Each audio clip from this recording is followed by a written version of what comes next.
Let's now go to Pia Bonalos. She's at a social enterprise gift shop in Makati. Good morning, Pia. Emeline, if you're still scrambling to find that perfect gift for your mother this Mother's Day, maybe it's time to make it extra special by helping out a marginalized community in the process. Here in Gifts and Graces, they give you just that. With me, Executive Director Greg Perez to tell us all about it. Hi, good morning, Greg. Hi, good morning. Can you tell me about Gifts and Graces? What are the marginalized communities that you tap for you to sell all their different products? Sure. We currently work with 30 different groups, and when we say marginalized, we really define that really broadly. So we have groups like urban poor women, but we also have groups like the women who are in the Correctional Institute, NCIW, also former prison inmates, also special needs individuals and persons with disabilities. And also we also have groups in the provinces like the Tibolis of South Cotabato and Lake Cebu. Wow, as far away as Mindanao, it's not concentrated just here in Luzon. I see when I walked inside your store, what really caught my eye was this bag. Can you tell me about this one? This is actually our best seller. This is made out of newspaper. If you turn it, you can see that. But here in front, we have a special painting. This is hand painted. The bag itself is woven by women in Pandacan. And the painting itself is also made by a painter in Pandacan. It's really nice how it's painted, and then you wouldn't notice that it is made out of paper because it's very sturdy. Can you tell me how about the quality? Because you told me it's made out of paper. I mean, if I'd be using it every day, would I be assured that it would be strong enough? Actually, it is. I have one myself. It can take up to 5 kilos. And of course, it depends how much you use it now. But in terms of wear and tear, it will last you, I think, 2 years, which is fair enough for a bag, especially if you use it every day. And then because it's woven, if you see here, it's really quite tight. That's what gives it its strength. It's not just newspaper that was folded, but because it's woven, and the newspaper's interlock. Okay. And plus, very chic designs right here. And also this bag also, can you tell me about this one? This one, are you familiar with bayongs in Malabon? The ones that we use for marketing. So what we do at Gifts and Graces is when we work with our partners, with the marginalized groups, we take a look at their skills and their existing products. And so we saw that they could weave. And we have a full-time designer, and what we do is we give them new silhouettes and new designs for them to incorporate their skills. And so that's what we did here. This is also one of our best sellers. We've turned it into more a tote bag so that it's more functional, more stylish, and then we also put a lining inside. Okay, and then plus, it's a plain white bag, but we added this charm. Can you tell me about this bag charm? This one is actually a very special product. It's made by special needs individuals through the Learning Center.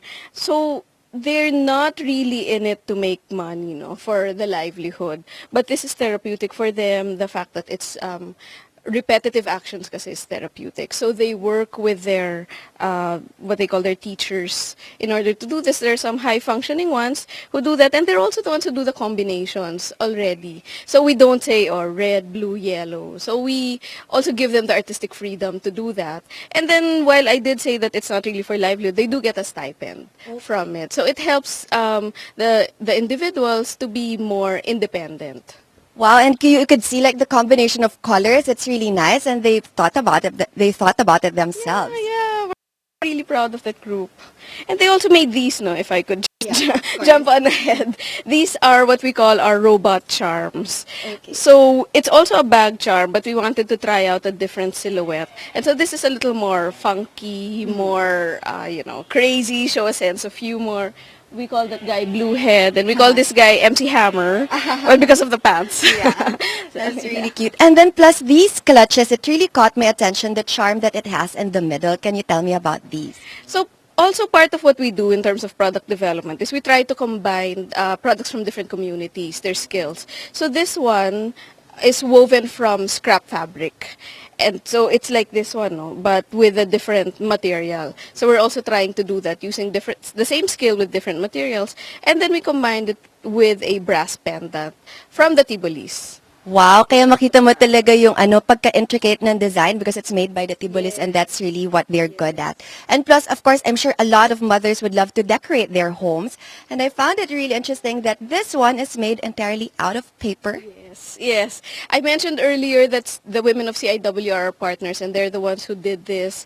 If you look at it, it's really intricate. And we've just finished it in a way that people think it's made out of an indigenous material like abaca or nito, but it's actually paper.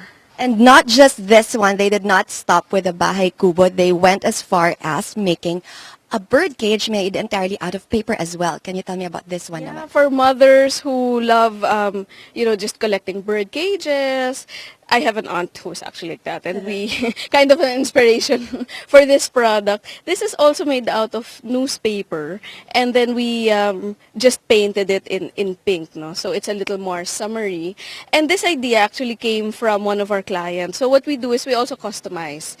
So if you have something in mind, what we'll do is we take you through our skills again, and then we collaborate. We brainstorm with the clients and say, can you do this? Can you do that? And so we're also quite heavy on product development. And you could see like the skills talaga of the people who were making it. Okay, and then plus, of course, this one, it's really, really interesting to me also, this candle, which is, of course, shaped like the Eiffel Tower. Can you tell me about this one naman?